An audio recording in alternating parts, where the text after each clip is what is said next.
శ్రీ గురుభ్యో నమః. జై శ్రీకృష్ణ.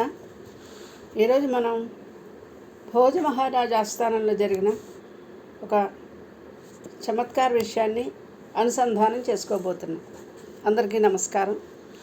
భోజ మహారాజు మాళవ దేశాన్ని పరిపాలించే రోజుల్లో భుక్కుండు అనేటువంటి ఒక గజదొంగ ఉండేవాట. గజదొంగ అని చెప్పుకున్నాం కదా, అందుకని అతను ఎంత తీవ్రమైన వాడో మనకు తెలుస్తుంది. భుక్కుండు నగరంలో చాలాసార్లు చాలా చోట్ల దొంగతనాలు చేశాడు. కానీ ఎప్పటికప్పుడు దొంగిలించినటువంటి సొమ్ముతో దేశం విడిచి పారిపోవడం, మరలా సొమ్ము అయిపోయిన తర్వాత ఖర్చు అయిపోయిన తర్వాత మరలా రావడం దొంగతనానికి చేస్తున్నాడు. ఇలా ఈ పట్టుకెళ్ళిపోయినటువంటి ధనమంతా కూడా తీసుకుని అడవుల్లోనో విదేశాల్లోనో మరో దేశంలోనో మరో గ్రామంలోనో తలదాచుకుంటూ ఉండేవాడు. మళ్ళీ కొన్నాళ్ళకి దొంగతనం సంగతి అందరూ మర్చిపోతారు కదా, మర్చిపోయిన తర్వాత మళ్ళీ ఆ ఊర్లోకి ప్రవేశించేవాడు అనమాట. చాలా యుక్తిగా దొంగతనాలు చేసేవాడు, గజ దొంగగా పేరు పొందాడు. అయితే ఎప్పుడు దొంగతనం చేసినా సరే ధనికుల ఇళ్లల్లోనే దొంగతనం చేసేవాడు. దొంగిలించిన సొమ్ములో చాలా భాగం పేదవాళ్ళకు కూడా పంచిపెట్టేవాడు పాపం. అటువంటి భుక్కుండు ఒకసారి మాళవ దేశంలో ఒక వేసి ఇంట్లో దొంగతనం చేస్తూ రాజభటులకి దొరికిపోయాడు. రాజభటులు భుక్కుండుని బంధించి భోజ మహారాజు సభలో ప్రవేశపెట్టారు.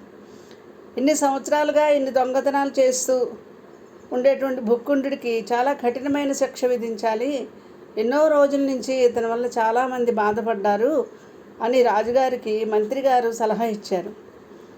సరే, రాజుగారు భుక్కుండుడితో మాట్లాడదామని సభకి పిలిపించి అతనికి శిక్ష విధిద్దాము అనే సమయంలో భుక్కుండు ఇలా ఆలోచించాడు.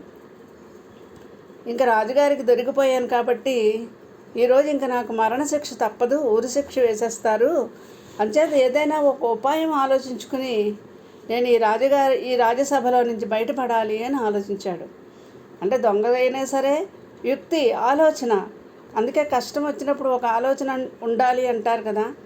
ఇది చమత్కారంగా చెప్పారో నిజంగా జరిగించి కదో మనకు తెలియదు, కానీ ఇందులో ఒక సందేశం ఏంటంటే సమస్య వచ్చినప్పుడు, కష్టం వచ్చినప్పుడు యుక్తితో ఆలోచించండి అనేటువంటి ఒక విషయం.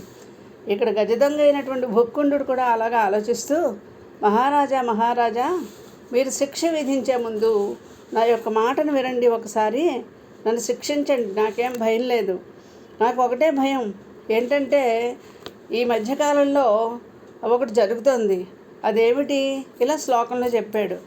భట్టిర్నష్టః భారవిచ్చాపి నష్టః, భట్టిర్నష్టః భారవిచ్చాపి నష్టః, భిక్షుర్నష్టః భీమసేనోపి నష్టః, భుక్కుండోహం భూపతిత్వం హి రాజన్, భబ్భావల్యాం అంతకః సన్నివిష్టః. ఓ మహారాజా, అంతకః అంటే యమధర్మరాజు బబ్భావల్యాం సన్నివిష్టః, బబ్భావళిలో ఉన్నాడు. మనం రాసులు గ్రహాలు వాడి సంచారం చూస్తూ ఉంటాం కదా, అలాగే ఇప్పుడు యమధర్మరాజు ఎక్కడున్నాడని చెప్తున్నాడు భుక్కుండు. బబ్భావళిలో ఉన్నట్ట. ఆ బబ్భావళి అనే దానికి ఆయన ఏం చెప్పాడో చూడండి.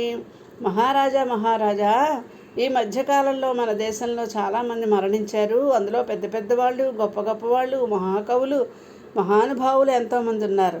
భట్టి నష్టః, భట్టి అనే మహాకవి చక్రవర్తి ఆయన రచించాడు. భారవిచ్చాపి నష్టః, భారవి అనేటువంటి ఒక కవిగారు కూడా నశించారు. తర్వాత భిక్షు అనే పేరున్న ఆయన మరణించారు. భీమసేనోపి నష్టః, భీమసేనుడు అనే పాండవరాజు కూడా నశించిపోవడం జరిగింది. ఇప్పుడు నా పేరు భుక్కుండః, నా పేరు భుక్కుండడు. భాక్కొంస్తే భూ కదా, నాకు ఉరిశిక్ష విధిస్తారు, నేను చనిపోతాను, నాకేం బెంగలేదు. భూ తర్వాత ఏమొస్తుంది? భూపతి. నీవు చూస్తే భూపతివి, నీవు మహారాజువి. నా తర్వాత మరి భూపతి అనే పేరు వస్తుంది. అందుచేత మీరు కొంచెం విచారించండి. ఎందుకంటే యమధర్మరాజు బబ్భావల్యాం సన్నివిష్టః, బబ్భావళిలో ఉన్నాడు అని పబ్బావళి అంటే ఇక్కడ అర్థం ఏంటంటే భాగుణింతం. మనకు చెప్పిన పదాలు ఎలా ఉన్నాయి? భట్టి, భార్గవి, భిక్షు, భీమసేన, భుక్కుండ, భూపతి అన్నీ కూడా భా భా భీ భీ భూ భూ. ఇది చమత్కారం. ఇక్కడ ఇలా చెప్పాడు ఆ గజదొంగ. భీమసేనుడిని ఇలా తీసుకెళ్ళిపోయారు అని అంటే రాజు ఆ దండనం విధించాలి అని అనుకుంటున్నాడు కదా, అతనికి శిక్ష విధించాలని.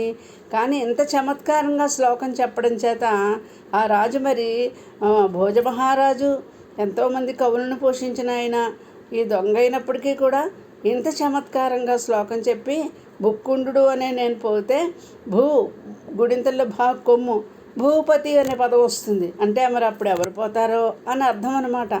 ఇంత యుక్తిగా మాట్లాడాడు దొంగ అయినప్పటికీ కూడా. అందుకని మహారాజు గారు అతని తెలివికి సంతోషించి ఆ నవ్వును ఆపుకుంటూ, సరే సరే భుక్కుండా, ఈసారికి నీకు శిక్ష విధించట్లేదు, నువ్వు వెళ్ళి జాగ్రత్తగా ఉండు, ఇటుపైన దొంగతనాలు చేయక అని గట్టిగా హెచ్చరించి పంపించేశారట.